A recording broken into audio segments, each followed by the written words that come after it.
जी कैफ और आज के लेक्चर का आगाज करते हैं। चैप्टर हमने कल स्टार्ट किया था चैप्टर 9 और इस चैप्टर में आपको हमने काइंड्स ऑफ डैमेजेस सीखे थे हमने, जिसमें ये हमने सीखा कि जो बड़ी टाइप्स है डैमेजेस की वो दो हैं। एक है ऑर्डिनरी डैमेजेस और दूसरे हैं स्पेशल डैमेजेस। ऑर्डिनरी डैमेजेस वो हैं जो कि डायरेक्ट कॉन्सिक्वेंसेज ऑफ ब्रीच की वजह से होते हैं, यानी जो इस कॉन्ट्रैक्ट की ब्रीच हुई उस कॉन्ट्रैक्ट में जो हमारा नुकसान हुआ वो हमारी ऑर्डिनरी डैमेजेस है। और इस कॉन्ट्रैक्ट की वजह से अगर कोई दूसरा ब्रीच हुई, कॉन्ट्रैक्ट हुई, हमें कोई दूसरा नुकसान हुआ, इस कॉन्ट्रैक्ट के अलावा कोई दूसरा नुकसान हुआ, उसे क्या कहते हैं हम? Special damages. रूल क्या है क्लेम करने का कि ordinary damages in any case claim होंगे और स्पेशल डैमेजेस कम्युनिकेट किए हुए फिर क्लेम होंगे, वरना क्लेम नहीं होंगे। ये कंसेप्ट क्लियर है। आज और कल के आने वाले दिन के लेक्चर में हमने इसकी बहुत सी केस स्टडीज को डिस्कस करना है, लेकिन ये केस स्टडी सारी जिन कंसेप्ट के गिर्द घूमती है वो कंसेप्ट आपके साथ हम शेयर कर लेते हैं। ये आपके learning objective, last learning objective में भी ये टेबल दिया गया है। केस स्टडी सॉल्व करने के लिए ये बेहतरीन इंफॉर्मेशन है, छोटी सी इंफॉर्मेशन है, केस स्टडी में आपके बहुत काम आएगी। सिखा क्या रहा है? How to calculate damages on breach of contract. How to calculate damages on, जब कभी ब्रीच ऑफ कॉन्ट्रैक्ट हो, कॉन्ट्रैक्ट की वायलेशन हो, डैमेजेस कैसे कैलकुलेट किए जाएंगे। सबसे पहले कहता है डिपेंड करता है ये गुड्स या सर्विसेज का केस है या कि मनी नॉट डिलीवर्ड का केस है। गुड या सर्विसेज का केस है, क्योंकि आपको पता है दोनों की नेचर डिफरेंट है। हमने ये टेंडर ऑफ गुड्स वाले टेंडर वाले चैप्टर में भी स्टडी किया था कि tender of good and services का कंसेप्ट और डिफरेंट वे में अप्लाई होता है और टेंडर ऑफ मनी का कंसेप्ट डिफरेंट वे में अप्लाई होता है। Tender of good and service में क्या होता है? अगर टाइम पे डिलीवरी ना की जाए, contract is voidable at the option of aggrieved party plus aggrieved party can claim damages. और लेकिन टेंडर ऑफ मनी के केस में क्या होता है? Contract is not voidable at the option of aggrieved party but aggrieved party is entitled to claim damages. ये याद है आपको? हमने ये स्टडी किया था और यही स्टडी किया था टेंडर वाले टॉपिक में। तो उसी तरीके से अब आप डैमेजेस कैलकुलेट करने जा रहे हैं तो ये भी डिपेंड करता है, गुड्स एंड सर्विसेज का केस है तो और चीज है, मनी का केस है, मनी नॉट डिलीवर्ड और केस। पैसे टाइम पे डिलीवर नहीं किए, बहुत ही आसान, सबसे आसान। पैसे टाइम पे डिले हुआ तो क्या करो? रीजनेबल इंटरेस्ट पे कर दो। रीजनेबल, अब ये कोर्ट की मर्जी है क्या रीजनेबल होगा। नॉर्मली 6% को ऑफिशियली रीजनेबल इंटरेस्ट समझा जाता है, लेकिन कोर्ट डिसाइड करेगी। आप केस स्टडी में लिखेंगे रीजनेबल इंटरेस्ट, 6% मेंशन नहीं करेंगे, ठीक है। पार्टनरशिप एक्ट में मेंशन है, कॉन्ट्रैक्ट एक्ट में 6% मेंशन नहीं, तो रीजनेबल इंटरेस्ट। अहम कहानी है, गुड या सर्विसेज नॉट डिलीवर्ड तो क्या होगा? गुड्स या सर्विसेज दोनों का रूल लगेगा। सबसे पहले एग्रीड पार्टी ने अदर ऑप्शंस को वेल करना है लॉस को मिनिमाइज करने के लिए। आपको पता है ना लॉ ये कहता होता है ये ब्रीच हो भी जाए ना तो एग्रीड पार्टी ने कोशिश करनी है नुकसान को मिनिमाइज, क्योंकि असल मकसद हमारा ब्रीच के ऊपर उस पार्टी को जिसने ब्रीच की है पेनलाइज करना नहीं है, बल्कि एग्रीड पार्टी को कंपनसेट कर। तो एग्रीड पार्टी को पहले नंबर पे तो खुद चाहिए कि आप नुकसान को कम से कम करने की कोशिश करें, ठीक है। ये नहीं एक फ्लोर फॉल्टी पार्टी ने तोड़ा है तो पूरा घर ही तोड़ दे, तबाह कर दे कि भाई कंपनसेशन इसे सारे घर की ले लेंगे, ऐसे नहीं है। सबसे पहले कोशिश करनी है मिनिमाइज कर। अच्छा, जितना हो सका कर दे। अब क्या रूल है आगे? कभी हो जाएगा कभी नहीं होगा। ये कर लिया, मिनिमाइज जितना हो सकता था कर लिया। अब क्या होगा? अब ऑर्डिनरी डैमेजेस पे होंगे और स्पेशल डैमेजेस पे होंगे, ठीक है। दो डैमेज नॉर्मली या तो ऑर्डिनरी डैमेजेस लाओ होते हैं या स्पेशल, लेकिन दोनों भी लाओ हो सकते हैं। अगर केस में उसने दोनों डिस्कस कर दिए दोनों भी हो सकते हैं। ऑर्डिनरी डैमेजेस का रूल क्या है? चाहे कम्युनिकेट किए हैं या नहीं किए, दोनों सूरतों में क्लेम होगा। स्पेशल डैमेजेस का रूल क्या है कि अगर कम्युनिकेट किए हैं एट टाइम ऑफ कॉन्ट्रैक्ट। एक क्वेश्चन में उसने कहा कॉन्ट्रैक्ट के बाद कम्युनिकेट किया, हमने कहा कोई नहीं मिलने। एट कम्युनिकेट करना था और कब कम्युनिकेट करना है? आफ्टर कॉन्ट्रैक्ट नहीं, at time of contract. Special damage. Ordinary damages के रूल क्या होगा? कैलकुलेशन का। ये तो है ना कि क्लेम कब कर सकते हैं, ये इन एनी केस क्लेम कर सकते हैं, ये सिर्फ उसी वक्त क्लेम कर सकते हैं जब कम्युनिकेट करना है। क्लेम करना कितना है, अमाउंट कितनी होगी, ये अमाउंट। अब अगला रूल अमाउंट का आने वाला कहता है अगर गुड्स डिलीवर नहीं ना हुई तो गुड्स के केस में, क्योंकि नॉर्मली आपने देखा हम ज्यादातर सेल परचेज के एग्रीमेंट कर, जो मार्केट प्राइस है और जो कॉन्ट्रैक्ट प्राइस है उसका डिफरेंस होगा डैमेजेस। इन भाईजान के साथ एग्रीमेंट हुआ, मीट सप्लाई करूंगा 400 पर केजी के हिसाब से, एग्रीमेंट किया, कॉन्ट्रैक्ट प्राइस क्या हुई 400 पर केजी। बाद में प्राइस बढ़ के 450 होगी, मैंने कहा मैं पागल हूँ 450 का खरीद के इसको 400 का बेचूं, मैंने कहा मैंने नहीं डिलीवरी देनी। अब बताइए, अब मैं इनको डैमेजेस, मैंने कॉन्ट्रैक्ट तोड़ा, ब्रीच किया, डैमेजेस कितने पे होंगे? कॉन्ट्रैक्ट प्राइस और मार्केट प्राइस का डिफरेंस। मार्केट प्राइस क्या है 450, कॉन्ट्रैक्ट प्राइस क्या है 450 रुपीज पर केजी के लिहाज से डैमेजेस पे होंगे। ये है कॉन्ट्रैक्ट प्राइस और मार्केट प्राइस का फर्क। इसमें मार्केट प्राइस पहले नहीं आनी चाहिए, क्योंकि अगर कॉन्ट्रैक्ट मार्केट प्राइस पहले ले आए या बाद में कोई फर्क नहीं पड़ता, कोई फर्क नहीं पड़ता, करके देखा कोई फर्क नहीं पड़ता। फर्क सिर्फ ये पड़ता है कि मैंने पैसे लेने हैं कि देने हैं। वो तो आपको केस से वैसे ही पता चल जाएगा, जिसने कॉन्ट्रैक्ट तोड़ा है फॉल्टी पार्टी ने पैसे अदा करने हैं, जिम्मेदारी के साथ कह रहा हूँ, कोई फर्क नहीं पड़ता, सिर्फ ये डिफरेंस। प्राइस कम होगी तो हम नहीं करेंगे। ठीक, बिल्कुल ठीक है, बिल्कुल ठीक है, आप पहले कर लें मार्केट प्राइस, कोई मसला नहीं, सच में कोई प्रॉब्लम नहीं, कोई प्रॉब्लम नहीं। असल कंसेप्ट क्या है, चाहे इसको यूं कह लें डैमेजेस है कॉन्ट्रैक्ट प्राइस और मार्केट प्राइस का डिफरेंस, वो भी ठीक है, या यूं कह लें डैमेजेस है मार्केट प्राइस और कॉन्ट्रैक्ट प्राइस का डिफरेंस, दोनों ठीक है, दोनों ठीक है डिफरेंस। ये चीज हमें लगता है डिफरेंस किस चीज का, कॉन्ट्रैक्ट प्राइस और मार्केट प्राइस का। अगर मार्केट प्राइस क्वेश्चन में गिवन है तो मार्केट प्राइस और कॉन्ट्रैक्ट प्राइस का डिफरेंस, ठीक है। और अगर मार्केट प्राइस गिवन नहीं है, आप एज्यूम करेंगे कॉन्ट्रैक्ट प्राइस ही मार्केट प्राइस है। अगर कैलकुलेशन करने को कहे डैमेजेस कैलकुलेट करके दो और मार्केट प्राइस ना बताए, क्या एज्यूम करेंगे, कॉन्ट्रैक्ट प्राइस ही मार्केट प्राइस है। सर्विसेज का केस है, अगर सर्विसेज तो मार्केट में नहीं ना बिकते, यानी ये कि इनकी मार्केट प्राइस, अब किसी सिंगर से कहें कि आगे सिंगिंग करो, सिंगिंग करने ना आए, हम के डैमेजेस पे करो, मार्केट प्राइस का और इसका फर्क, उस सर्विसेज के मार्केट प्राइस नॉर्मली नहीं होती, ठीक है। उसमें हम रीजनेबल डैमेजेस क्लेम करते हैं। यानी उस सूरत में जो थिएटर का मालिक होगा वो देखेगा अगर सिंगर आता, हमारी कितनी टिकट्स बिकती, उन पे कितना मुनाफा होता, वो एक रीजनेबल अमाउंट है। तो सर्विसेज के केस में रीजनेबल लॉस जो हुआ है ब्रीच ऑफ कॉन्ट्रैक्ट की वजह से, वो क्लेम किया जाएगा, वो इसका मतलब है इसकी कैलकुलेशन थोड़ी सी प्रैक्टिकली मुश्किल है, सर्विसेज की। गुड्स की आसान है। क्लियर हो गया? मार्केट प्राइस ही कम होगी तो मतलब फिर हम डैमेजेस नहीं पे करेंगे। हाँ फिर नहीं करेंगे, बिल्कुल मैं वही कह रही थी। हाँ बिल्कुल। यानी नो लॉस नो डैमेजेस। आप ना मुझे कैलकुलेशन ज्यादा पसंद नहीं है, मुझे कंसेप्ट ज्यादा पसंद है। तो आपने कहा मार्केट प्राइस कॉन्ट्रैक्ट प्राइस, तो बिल्कुल ठीक है, इसको हम यूं याद कर लेते हैं कि अगर लॉस हुआ तो डैमेजेस पे होंगे, लॉस नहीं हुआ तो डैमेजेस पे होंगे ही नहीं। और दूसरा क्वेश्चन कि कौन पे करेगा, एग्रीव्ड पार्टी को पे किए जाएंगे, फॉल्टी पार्टी पे करेगी। आप इसको ना मैथमेटिकली सॉल्व करना चाहते हैं कि सर पहले ये आ जाए बाद में ये, अगर ये पॉजिटिव की फिगर आएगी तो ये इस तरीके से डीलिंग होगी, नेगेटिव इस तरीके से ना, नहीं ये थोड़ा ठीक है होगा, आपका अकाउंटिंग के एक्सपर्ट इस तरीके से भी कर सकते हैं। लेकिन मैंने सिंपल कंसेप्ट क्या, कैलकुलेशन कैसे होगी, आपको क्वेश्चन में खुद पता चल जाएगा मार्केट प्राइस ऊपर गई है नीचे गई है, ये मुनाफा हो रहा है कि लॉस हो रहा है एग्रीड पार्टी को, वो खुद पता चल जाएगा। स्पेशल किसी एक, जितने भी क्वेश्चन हम करेंगे ना, हम कोई 100 के करीब करेंगे, जितने भी क्वेश्चंस करेंगे, या 50 जितने भी हैं, जितने भी क्वेश्चंस करेंगे, एक क्वेश्चन में भी, हाँ आप सारे दिन ना क्वेश्चन किया करते हैं, आपसे 100 कहें तो आप 50 करके आते हैं। एक क्वेश्चन में भी अगर आपने जो कंसेप्ट सोचा हुआ है वो फिट ना बैठे तो आप मुझे रोके कह दीजिएगा सर इस पर, ठीक है।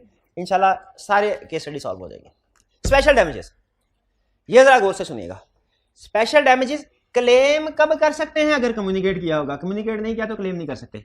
अमाउंट कितनी क्लेम करनी है ये सुन लें। अगर तो आपने एग्रीमेंट किया किसी के साथ और उस एग्रीमेंट की बेस पे किसी और पार्टी के साथ भी एग्रीमेंट कर लिया, और पहले एग्रीमेंट की बेस पे दूसरा एग्रीमेंट हो गया कैंसल, तो सबसे पहले हमने क्या देखना है, कम्युनिकेट किया कि नहीं किया। अगर कम्युनिकेट किया हुआ तो फिर सुन लें, लॉस ऑफ प्रॉफिट आप क्लेम कर सकते हैं। लॉस ऑफ प्रॉफिट का मतलब क्या है, इस दूसरे कॉन्ट्रैक्ट पे जितना प्रॉफिट आपको होना था आप उसे क्लेम कर सकते हैं, ठीक है, क्योंकि आपको पता है लॉ में एट टाइम ऑफ कॉन्ट्रैक्ट ही हम प्रॉफिट अक्रू कर लेते हैं। प्लस अगर आपने कोई दूसरी पार्टी को कंपनसेशन पे की है, भाई दूसरी पार्टी उसके पॉइंट ऑफ व्यू से सोचें, वो भी तो ब्रीच ऑफ कॉन्ट्रैक्ट हुआ है, दूसरी पार्टी भी तो डैमेजेस मांग सकती है। तो अगर कोई कंपनसेशन पे की गई है तो वो कंपनसेशन भी क्लेम कर सकते हैं। ए ने बी के साथ कॉन्ट्रैक्ट किया, बी ने इस कॉन्ट्रैक्ट की बेस पे सी के साथ कॉन्ट्रैक्ट किया, ए ने अपना वादा पूरा नहीं किया जिसकी वजह से बी और सी का वादा भी पूरा नहीं हो सका, सी ने बी के खिलाफ केस किया। अब बी को उसका प्रॉफिट क्या मिलना था, उसको तो बदले में लेने के देने पड़ गए, बी को लेने के देने पड़ गए। तो बी ने जो सी से लेना था वो भी डैमेजेस में डालेगा और जो बी ने सी को दिया वो भी डैमेजेस में डालेगा। यानी प्रॉफिट जो सैक्रिफाइस हुआ वो भी डैमेजेस का हिस्सा है और जो कंपनसेशन पे की वो भी डैमेजेस का हिस्सा है। ये बात समझ आई? अगर कोई दूसरा कॉन्ट्रैक्ट कैंसिल हो जाए तो ये रूल, और अगर कॉन्ट्रैक्ट कैंसिल नहीं हुआ लेकिन हमारे बिजनेस ऑपरेशन रुक गए, कोई ऐसी चीज थी, फैक्ट्री का पुर्जा था, ऐसा मशीनरी का पुर्जा, उसके बगैर मशीनरी चल ही नहीं सकती, बंद हो गई, 3 दिन बंद रही। अब बताइए अब क्या क्लेम करेंगे? 3 दिनों में मशीनरी जितनी ये इंश्योरेंस में भी असूल लगाया जाता है, इंश्योरेंस क्लेम में 3 दिनों में जितनी मशीनरी चलती और प्रॉफिट होता वो क्लेम का हिस्सा होगा। और प्रैक्टिकल पता कैसे कैलकुलेट किया जाता है? पिछले साल का प्रॉफिट लिया जाता है, उसे 365 से डिवाइड किया जाता है और फिर जितने दिन डिले हो उसे मल्टीप्लाई करके कहा जाता है ये प्रॉफिट है जो हमें इस साल नहीं हुआ, दीजिए क्लेम। ठीक है, यानी अगर स्पेसिफिक कॉन्ट्रैक्ट किया हुआ है, ये बताया हुआ है कि हमने बी ने ए को ये बताया हुआ है और भाईजान मैंने सी के साथ कॉन्ट्रैक्ट किया हुआ है, तो फिर इस कॉन्ट्रैक्ट का जो नुकसान होगा वो ये भरेगा। लेकिन अगर ये नहीं बताया कि कॉन्ट्रैक्ट किया हुआ है कोई सिंगल, बल्कि ये बताया हुआ है कि भाई अगर आपने नाना पैसे दिया हमारा पूरा बिजनेस ही रुक जाएगा, तो फिर किसी कॉन्ट्रैक्ट का स्पेसिफिक नुकसान नहीं पूरा करना है इन्हें, फिर क्या करना है? उस बिजनेस का जितने दिन का रुका बिजनेस उतने दिनों का प्रॉफिट अदा करना। ये बात समझ आ रही है आपको? ये मैक्सिमम अपनी तरफ से मैंने मैक्सिमम सिचुएशन की समरी बना के आपके सामने रख दिया। कुछ समझ आई आपको? एक कंसेप्ट है आखिरी, समटाइम्स पार्टी फिक्स, चलिए ये इसको भी रहने दें, कल भी इसको मैं, क्योंकि मैं चाह रहा हूं ये कंसेप्ट ये ज्यादा अहम ये है, मैं चाह रहा हूं इसकी प्रैक्टिस कर लें। वो छोटा सा कंसेप्ट है, वो 2 मिनट भी नहीं लगेंगे मुझे, तो उसको अभी फिर कल पे छोड़ देते हैं, फिर आज फिर कल पे छोड़ देते हैं, कल करेंगे इसको, क्योंकि आज की जो केस स्टडीज है चलिए बता देता हूँ, निपटा देते हैं इसको। सम टाइम मैंने इनके साथ कॉन्ट्रैक्ट किया, जरा गौर से सुनेगा भाईजान, ये आपने ना कल मुझे एसी सप्लाई करना है, एक एसी सप्लाई करना है 1 लाख रुपए के रेट पे।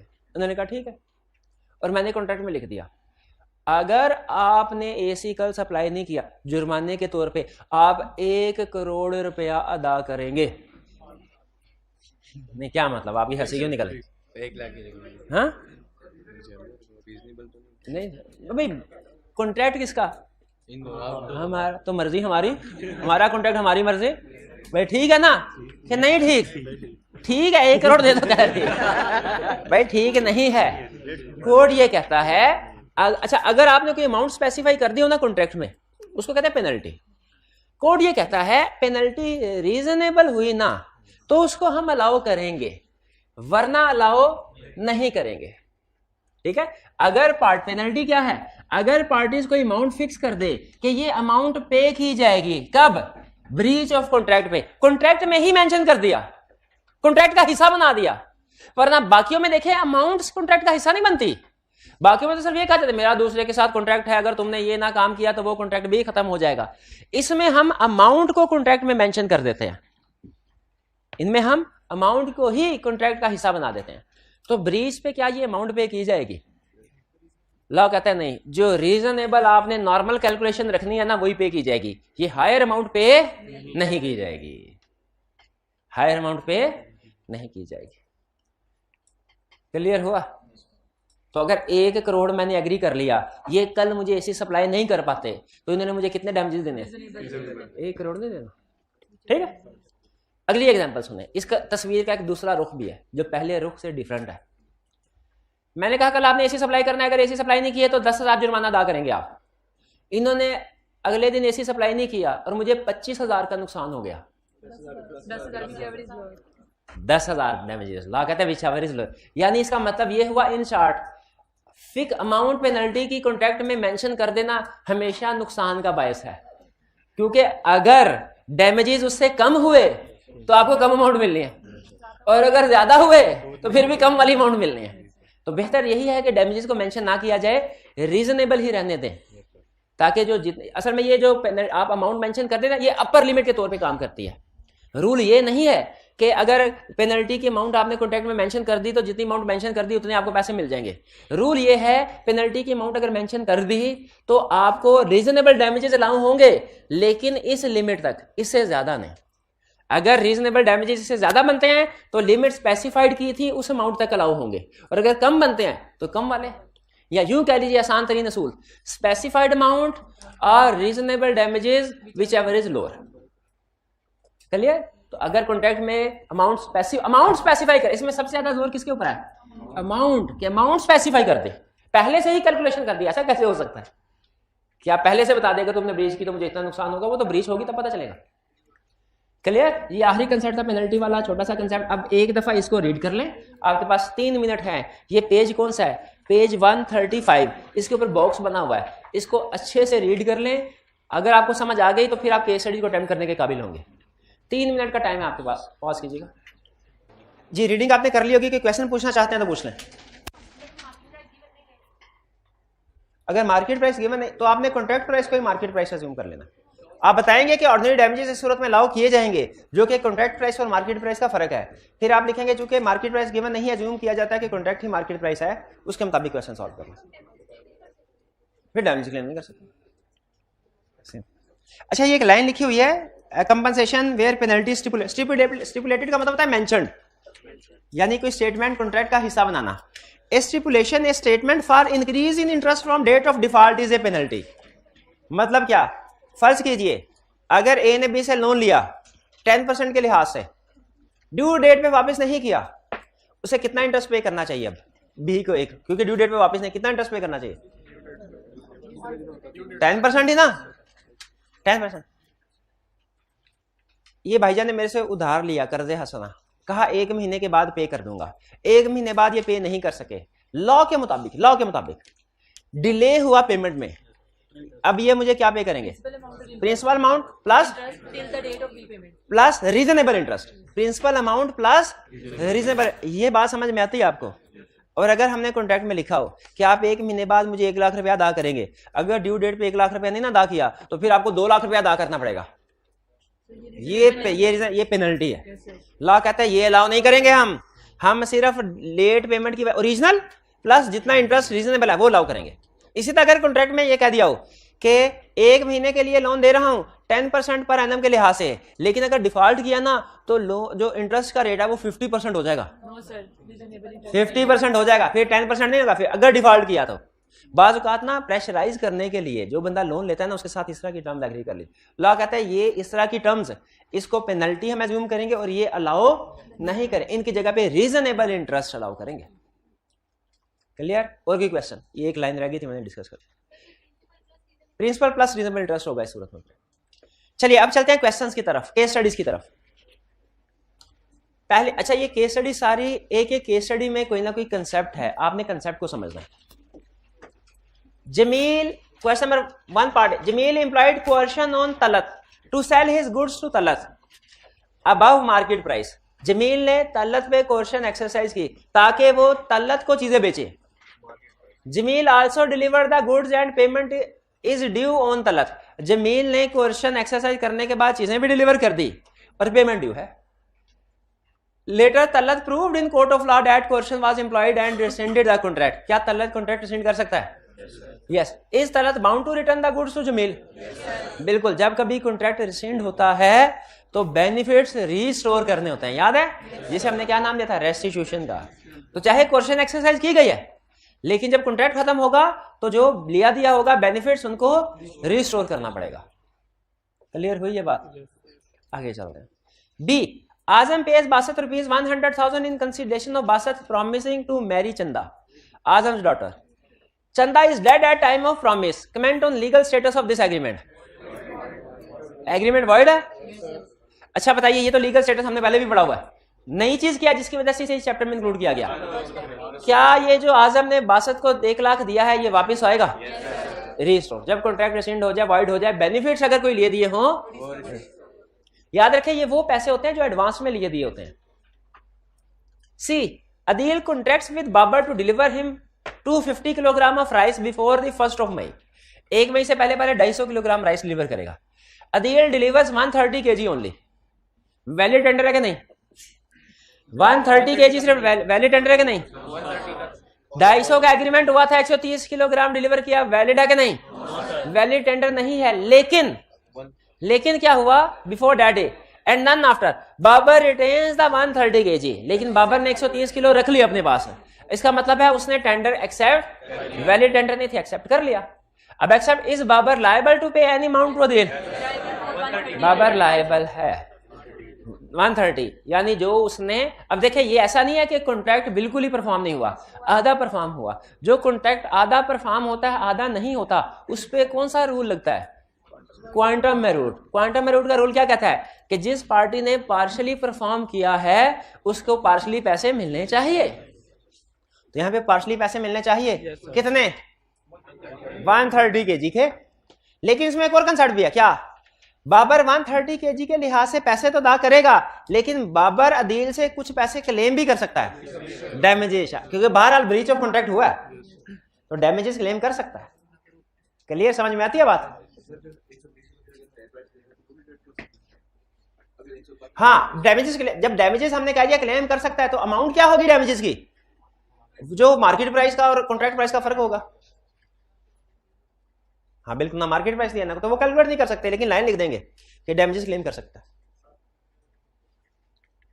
Next D, Aliya a singer contracts with Bisma the manager of a theatre to sing at her theatre for 2 nights in every week during the next 2 months and Bisma engages to pay her ₹10,000 for each night's performance. ये इनका agreement हो गया। On the 6th night, Alia willfully absents herself। willfully का मतलब क्या है? जानबूझ के।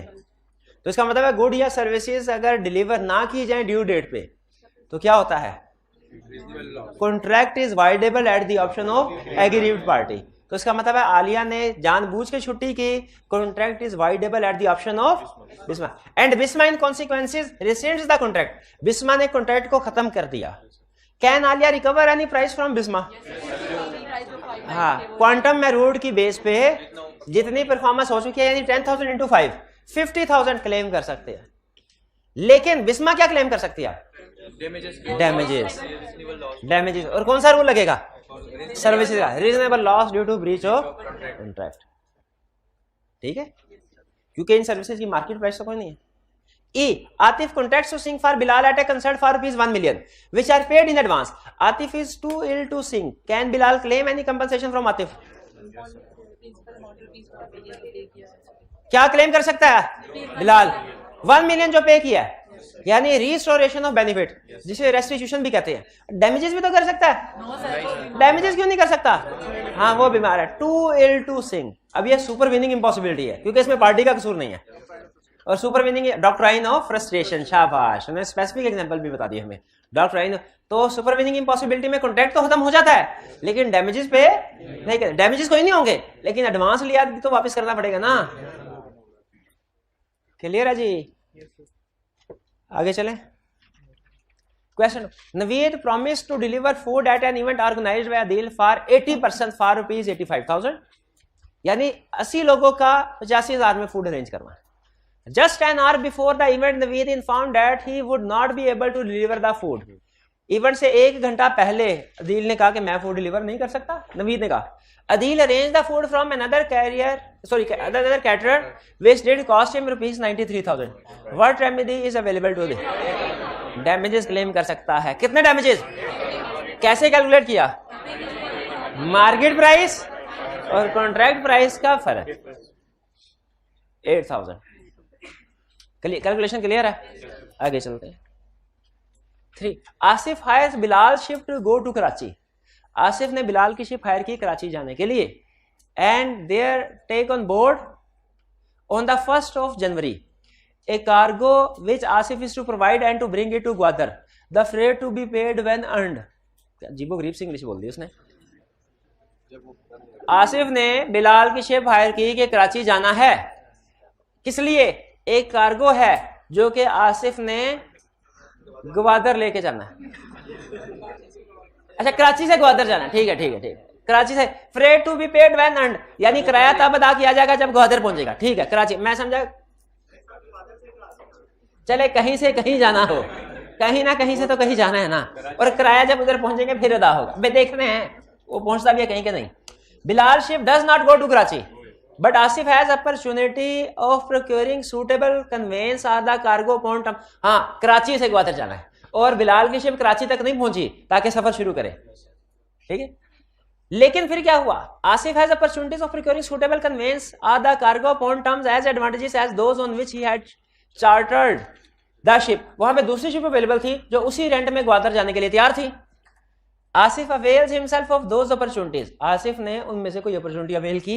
तो यहां तक अगर क्वेश्चन खत्म हो जाए कोई नो डैमेज, नो डैमेज। आगे क्या कह रहा है, but is put to the trouble and expense in doing so is any remedy available to Asif. लेकिन कुछ ना कुछ, जैसे हो सकता है उसने एक पोर्ट तक, एक जगह तक सामान लेके रखा, इंतजार करता रहा, शिप नहीं आई, तो वहां से हटा के दूसरी शिप तक पहुंचाने में उसका कुछ ना कुछ खर्चा लगा। शिप ने रेंट उतना ही लिया जितना पहले तय हुआ था, लेकिन कुछ ना कुछ ट्रबल एक्सपेंसेस हुए। तो अब क्या है, डैमेजेस हो सकते हैं जो ट्रबल एक्सपेंसेस पे किए गए एडिशनल जो है इस ब्रीच की वजह से। और ये ऑर्डिनरी डैमेजेस होंगे कि स्पेशल? ये ऑर्डिनरी, उसी ब्रीच की वजह से। Question 4, Azam contracts to buy of Babar at ₹150 per kg 500 kilogram of rice, no time being fixed for delivery. Azam ने बाबर से कॉन्ट्रैक्ट किया कि वो 500 किलो राइस खरीदेगा 150 के लिहाज से, डिलीवरी के लिए टाइम कोई नहीं फिक्स हुआ। Azam afterwards informs Babar that he will not accept the rice if tender to him. बाद में आजम ने कहा भाई मैं 150 के हिसाब से एग्रीमेंट किया था, मैं नहीं खरीदूंगा। The market price being drop to ₹130 per kg on this day, क्योंकि उस दिन मार्केट प्राइस कम हो गई, कितनी हो गई? 130। आजम ने कहा कि मैं 150 का बाबर से बाय करूंगा, उससे बेहतर है मार्केट से 130 का बाय कर लो। Is any remedy available to Babar?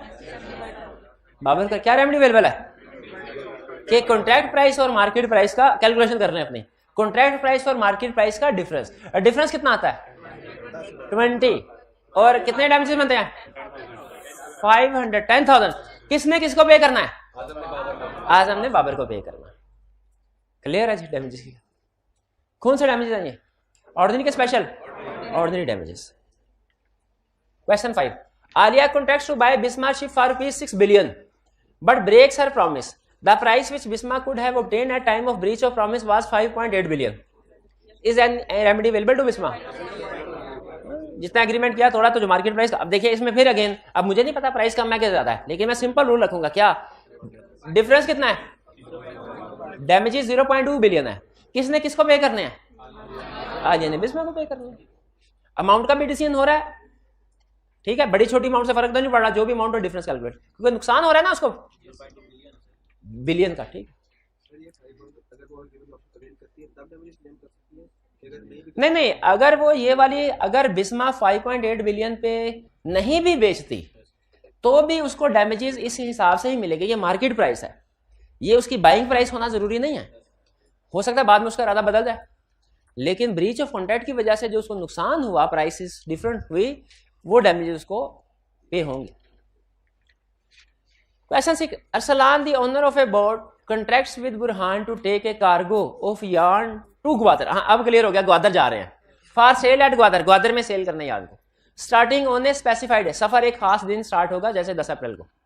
The boat owing to some avoidable cause does not start at time appointed. Avoidable cause, unavoidable होता तो सुपरवीनिंग इम्पॉसिबिलिटी की तरफ चला जाता। अवॉइडेबल कॉज की वजह से बोट ने अपना सफर स्टार्ट नहीं किया। Whereby the arrival of cargo at Gwadar is delayed beyond the time when it would have arrived if the boat had sailed according to the contract. इसी वजह से बोट ग्वादर लेट पहुंची। इन 2-3 लाइनों का मतलब क्या है? बोट ग्वादर लेट पहुंची। After that date and before the arrival of the cargo the price of yarn falls, price कम हो गई उस दिन के बाद और अराइवल से पहले। यानी इसका मतलब क्या हुआ? अगर ये ड्यू डेट के ऊपर हो जाते तो नुकसान ना होता, अब यार्न की प्राइस कम हो गई। Is any remedy available to Burhan if the price which Burhan could have obtained for the cargo at Gwadar at the time when it would have arrived is ₹6 million and price when it actually arrived? क्योंकि अगर time पे ship पहुंच जाती तो उसे 6 million मिलते, delay पहुंची है तो उसे 5 मिलियन मिले हैं। अवॉइडेबल था, अवॉइडेबल का मतलब अवॉइडेबल लफ्ज़ क्यों लिखा? हमें बताने के लिए सुपरवीनिंग की पॉसिबिलिटी नहीं है, तो क्लेम कर सकते हैं। कितने पैसे? किसने किसको अदा करने हैं? अरसलान बुरहान को अदा करने हैं। 7. Akmal contracts to repair Kamran's house in a certain manner and receives payment in advance. Akmal repairs the house but not according to contract. Is any remedy available to Kamran? अच्छा, अगर कॉन्ट्रैक्ट, ये वैसे question होना नहीं चाहिए था syllabus में, क्योंकि ये एक ऐसा कंसेप्ट है जो पहले कभी सिलेबस में होता था कि अगर कोई बंदा कॉन्ट्रैक्ट बैडली परफॉर्म करे ना, तो फिर उसको सही करने के लिए जो खर्चा होगा वो हमने उससे लेना है। कंसेप्ट सिंपल है, लेकिन बहरहाल डिस्कस नहीं हुआ। समझ आ गया? अगर घर की कंस्ट्रक्शन रिपेयरिंग कोई अच्छे तरीके से नहीं करता तो हमने क्या करना है, वो बुरे तरीके से करके चला गया तो क्या करना है, हमने उसकी सही रिपेयरिंग करवानी है, जितना एडिशनल एक्सपेंस होगा वो फिर उस पार्टी से रिकवर करवाना है। तो कामरान के लिए कोई रेमेडी अवेलेबल है? बिल्कुल अवेलेबल है। 8. Ajmal contracts to let his ship to Saeed for a year from the 1st of January for a certain price 28 million. Rent पे, लेट का मतलब रेंट है ना, रेंट 28 मिलियन के रेंट पे दी। Freight rise and on the 1st of January the hire obtained for the ship is higher rupees 32 million. बाद में due date पे जो किराए थे बढ़ गए, अब वो 32 मिलियन पे पहुंच गया है। Then the contract Ajmal breaks his, Ajmal कहता है ना ना अब तो 32 मिलियन का किराया, अब तो मैं 28 मिलियन पे आपको नहीं दूं। Is any remedy available to Saeed? क्या रेमेडी अवेलेबल है? क्योंकि अब अगर सईद किसी और जगह से ले तो उसे 32 मिलियन पे करना पड़ेगा, तो जो उसको ऑलरेडी एग्रीड था कॉन्ट्रैक्ट, ये उसको कंपनसेशन के तौर पे पेमेंट होगी 4 मिलियन की। Clear? Adil contracts to supply Jazib with 1000 kg of iron at rupees 20 per kg above the price at which Adil could procure the iron. इसको समझे, अदील ने एग्रीमेंट किया कि वो 1000 kg आयरन सप्लाई करेगा और ये कॉन्ट्रैक्ट किया जिस रेट पे वो खरीद सकता था ना उसमें 20 रुपए ऐड करके। इसका मतलब है 20 रुपए प्रॉफिट मार्जिन है अदील का। पहले क्वेश्चन को पढ़ के देखें, ये समझ आती है। Jazib wrongfully refuses to receive the iron.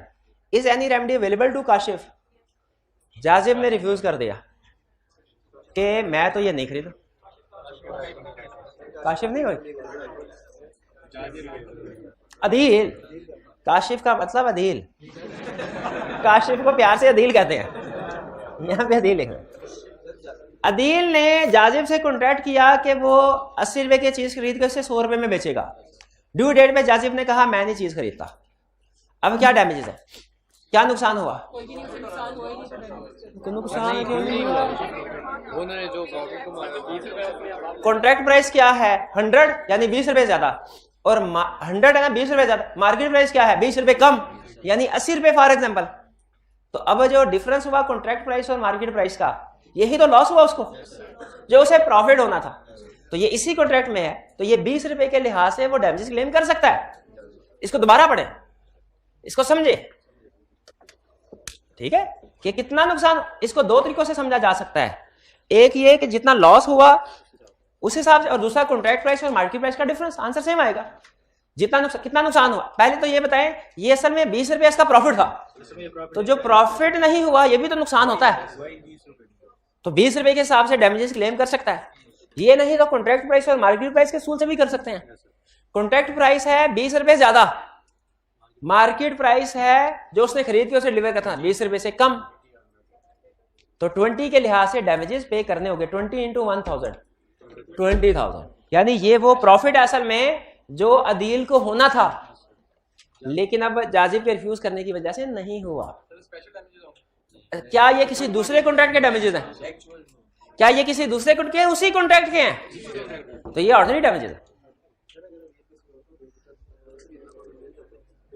हाँ, अगर अदील किसी और को बेच देता और उससे उतना ही प्रॉफिट मिल जाता तो फिर हम कहते अब अदील को नुकसान नहीं हुआ। Next, Abid sells certain merchandise to Sajid warranting it to be of a particular quality. Abid ने चीजें बेची, कहा एक क्वालिटी की चीजें हैं। Sajid in reliance upon this warranty sells to Habib with a similar warranty.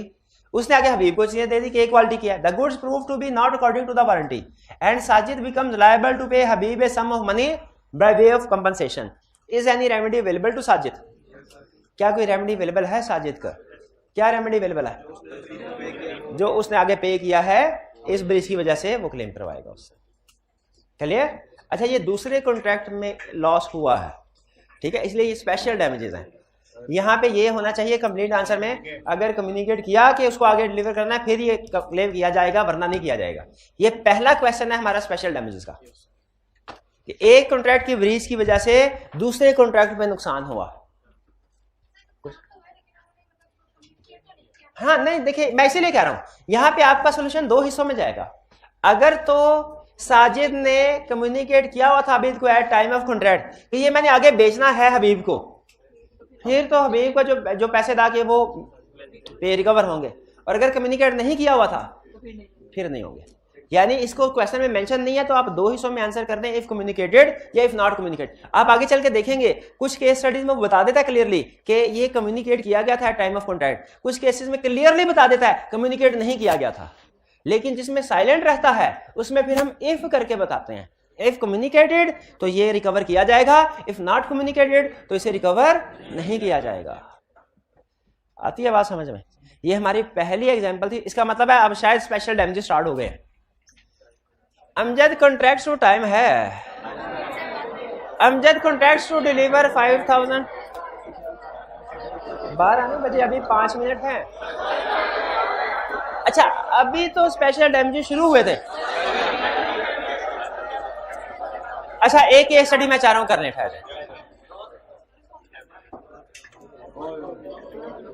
ये केस स्टडी कर लेते हैं।